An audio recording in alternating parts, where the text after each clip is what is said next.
Today I want to do my own review of the groundbreaking episode of Casualty, a popular hospital drama based in the UK, been around for decades. I think it's 34 series that has been going on. So it's a big deal in the UK. And the reason I say it's groundbreaking because this is an episode where it completely centers around one character who is deaf, and it goes through her journey, her story, and her emotions, her feelings. And I just watch it, and yeah, it was very good. Very, very good. I'm not going to reveal the entire story. If you want to watch it, you can do so. But there will be elements of things where I talk about different characters and how they're feeling. So there might be some spoilers, but I still think you will get a lot from watching it, even if I tell you what happens in some of these senses. You will really enjoy it. It'll open your eyes a lot. And I just want to share my thoughts around the whole thing after watching just now. Before we get into it, make sure you check out my Patreon page if you want to support this channel. And I'm going to talk a little bit more about this episode and also about what I've seen when people don't provide representation in the front and in behind the scenes and get it as authentic as possible, because that's what Casualty has done. But I want to talk about more about that, and you can check it out on my Patreon page. Link is in the description. The general story is that Jade, who is played by Gabriella Leon, who, by the way, in real life, she is deaf herself. So you can't get more true representation than that. So the general story is that she thought that she had been abandoned by her mother because she is deaf. But she only found out later on, and her mother didn't know that she was deaf, and she was then put into foster home after home and all these things. And she wanted to meet her past and meet her mother. Long story short, her mother is profoundly deaf, and she is mainly sign language speaker as well. And then that relationship gets interesting and it gets emotional. And I'll go in a bit more details about that. But that's kind of the general story of that particular episode. And then around that, of course, there are little things like, oh, this person had an accident, this person had an accident. And it's like, you're waiting for it. You're watching this character and thinking, something's going to happen. And then bang, something did happen. Those are the little side stories, and it kind of blends into the main story. But let's get into the character Jade. And even from the moment it starts, the scene opens and she's in bed, and you can see flashing lights and the vibrating noise. She's in bed and she's waking up, and it's obvious that it's her alarm, which flashes and vibrates, because obviously you can't hear that. And I have kind of a similar setup, except I have a smoke alarm like that where it flashes and it vibrates, but also I use the vibration of my phone as my alarm so that I can hear it. And it works for me that way. For others, it might not work like that. Things are getting a bit muffled, and because she didn't have her hearing aid on, so trying to make it realistic in terms of this is what you're hearing based on how she's hearing it. So the caption muffled sigh came on, and then there was even certain caption came up when she was drying her hair, and it's kind of like thud against her ear, and just like thud, thud, thud. But there were times, I have to be honest, where some of the captions where they describe the sound, I didn't think it's very, very good. For example, when she was drying her hair with the towel, the caption came up as amplified white noise impact on ear. For me, I don't think that's a very good caption. It didn't really make it very accurate. It didn't make sense to me. I think it could have been something similar, like off the top of my head, hand thumping against ear while drying hair, or something that is quite specific. You know there's an action because of a specific action, and as a result of that, there is a specific sound that comes out of it. But that caption didn't really tell you the full story. But aside from that, then you get into it. She then puts on her hearing aid, and the little clever thing is that you can hear when she taps the hearing aid, and you can hear it going thud thud thud because you're trying to adjust it, you're fixing it, and all these things. And then the caption comes up, white noise end. And is it white noise? I'm not sure. I think it could have been other kind of background noise.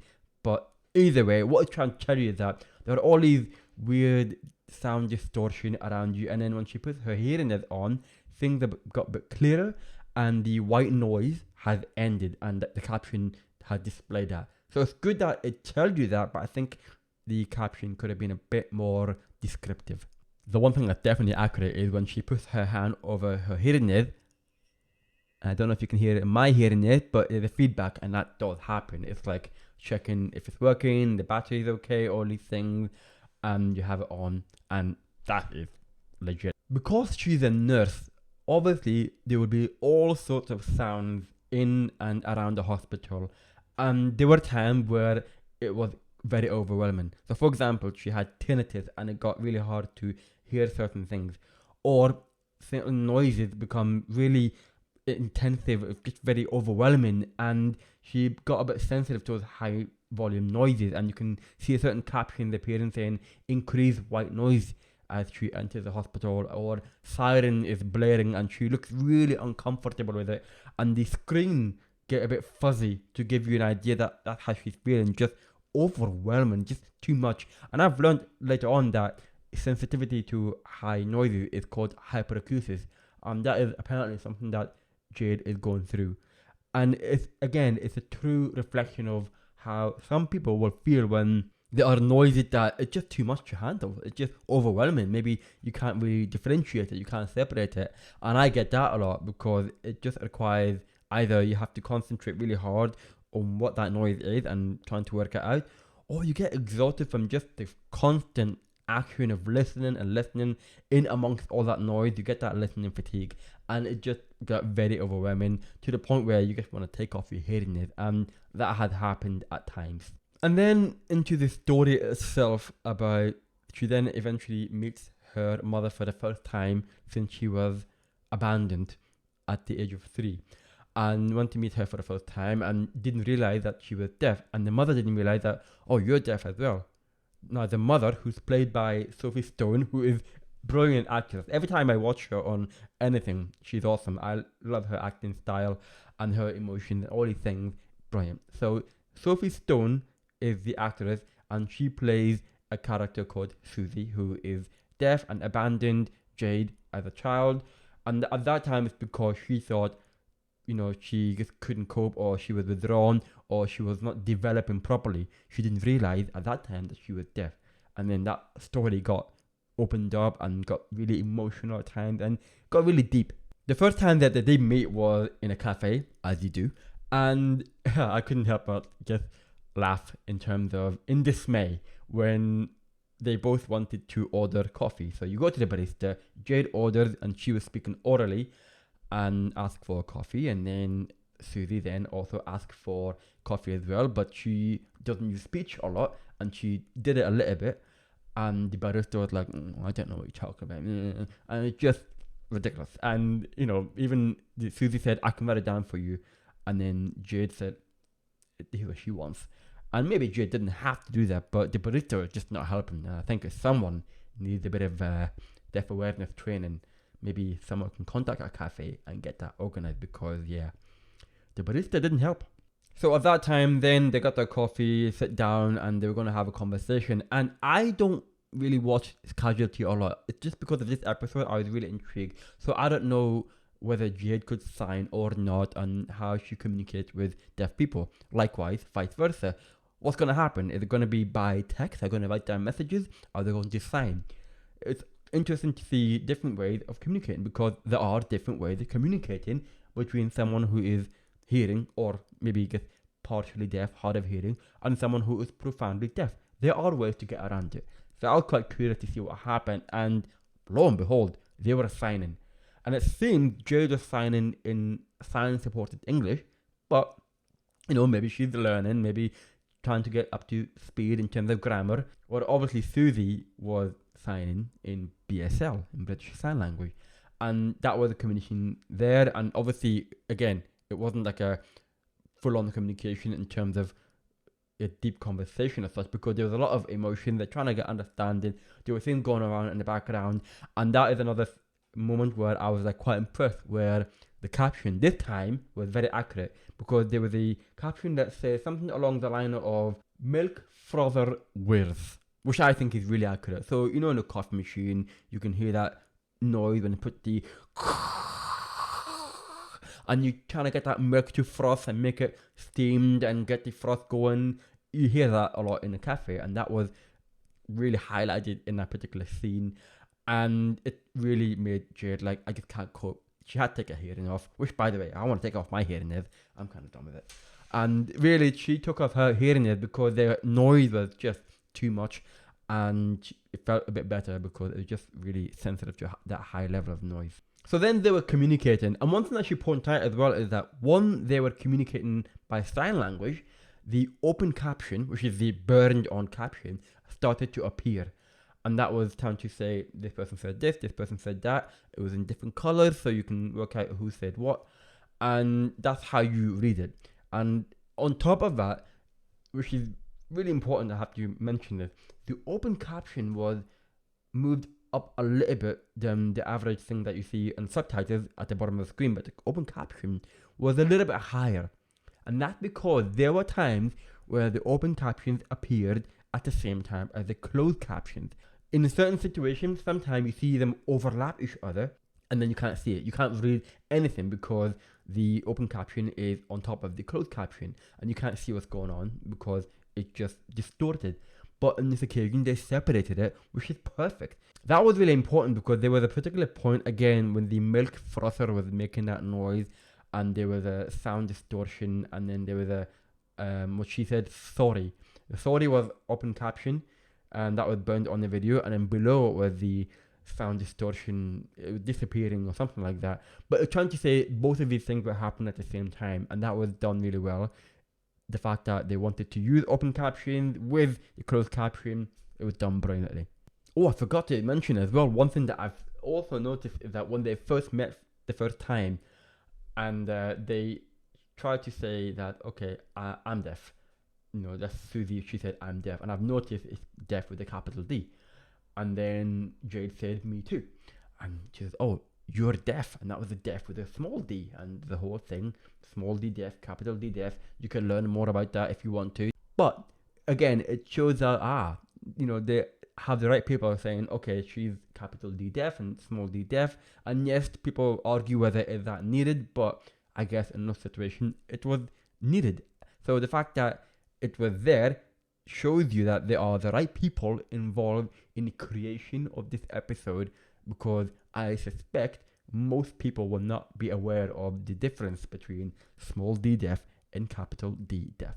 There were other moments where I thought I just had to, again, laughed in dismay, and it's because it's a typical thing that you see in the real world, and that is when Susie's mother, called Teresa, she was trying to find her, and long story short, there was a bit of an accident where she had to go in the ambulance and a paramedic, and in the ambulance it was Jade, it was Susie, and then Susie's mother, Teresa, and then the paramedic was there. The paramedic wanted to speak to Susie, and she wanted to get someone to translate.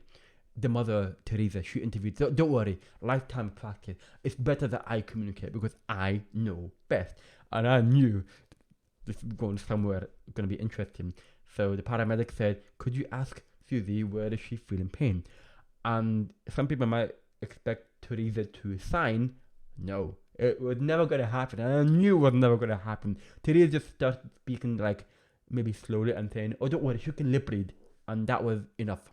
Jade was sitting beside her and she said, I can sign, I can do the interpreting. And Teresa was like, no, don't leave it to me, I know better. And this is a typical story that you hear all the time. The parent, they think they know best about certain things.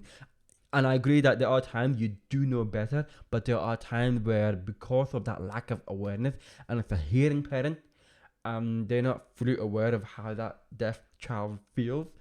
And in this case, she's a grown-up, but still, she feels like she knows better. Susie got annoyed with it, and she's like, okay, yes, pain aside, blah, blah, blah.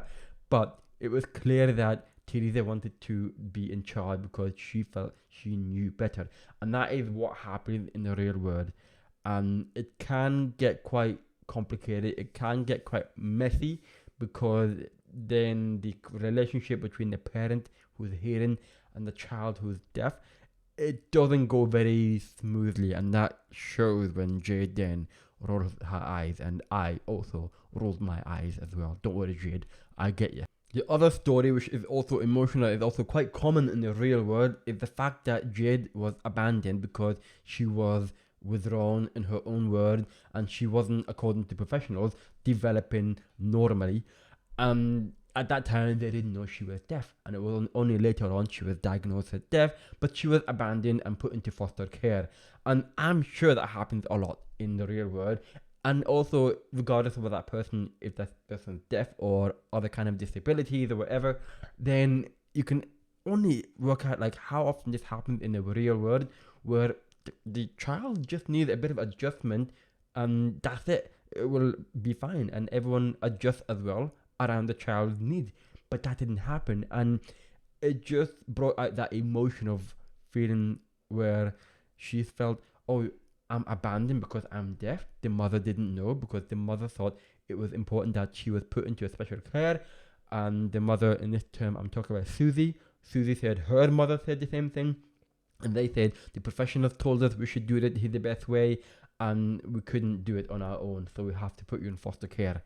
And that is really sad, really, really heartbreaking, because I'm sure that happens a lot, when really a bit of patience and getting advice from the right people is all that it needs.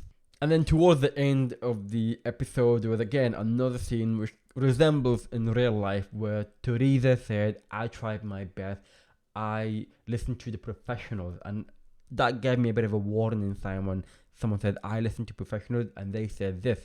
In this situation, they said I should focus on speech therapy, avoid signing, and, just enforce the person to speak instead of signing. And eventually Susie did sign, but Teresa was saying, I listened to them and they said this. And that happens a lot. I hear that story a lot in the real world, even though that it would have been a lot smoother if everyone learned sign language.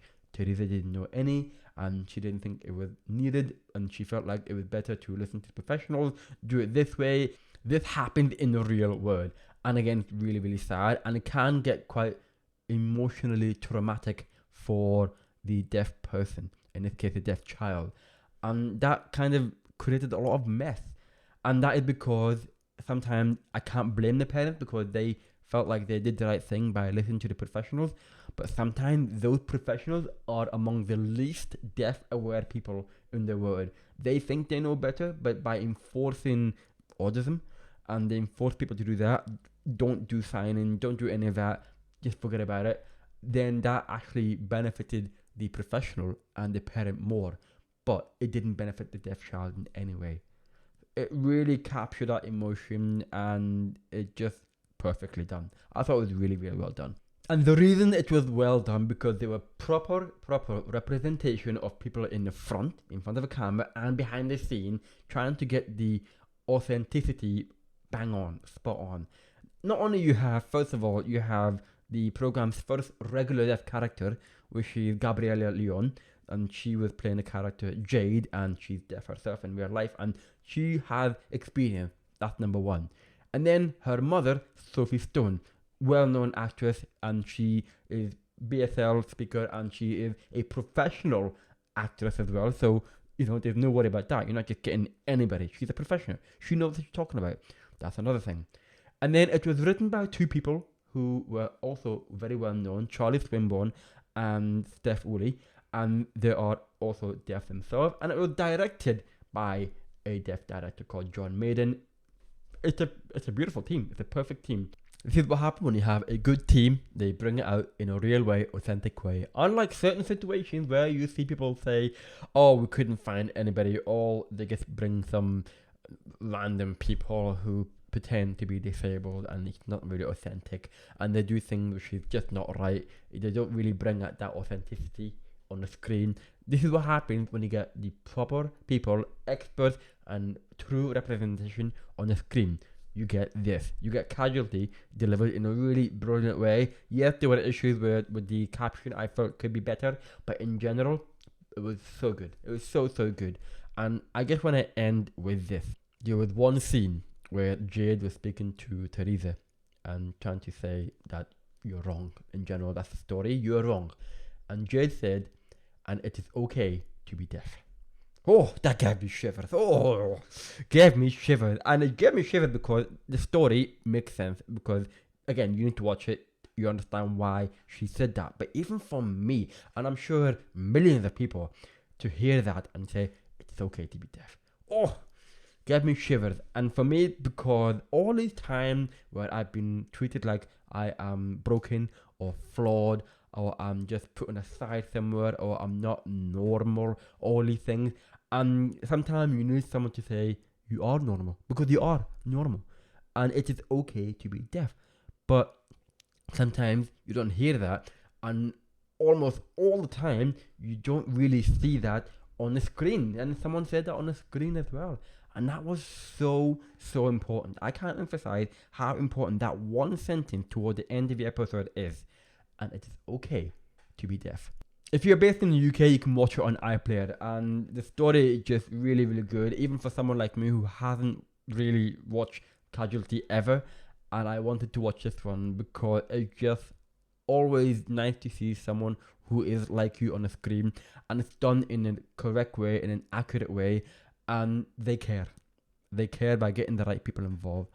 And I just love that, and just want to thank the whole Casualty team, crew, and the people involved in the making of the episode, and of course bringing it on screen by Gabriella. She's done amazingly to bring it on the screen.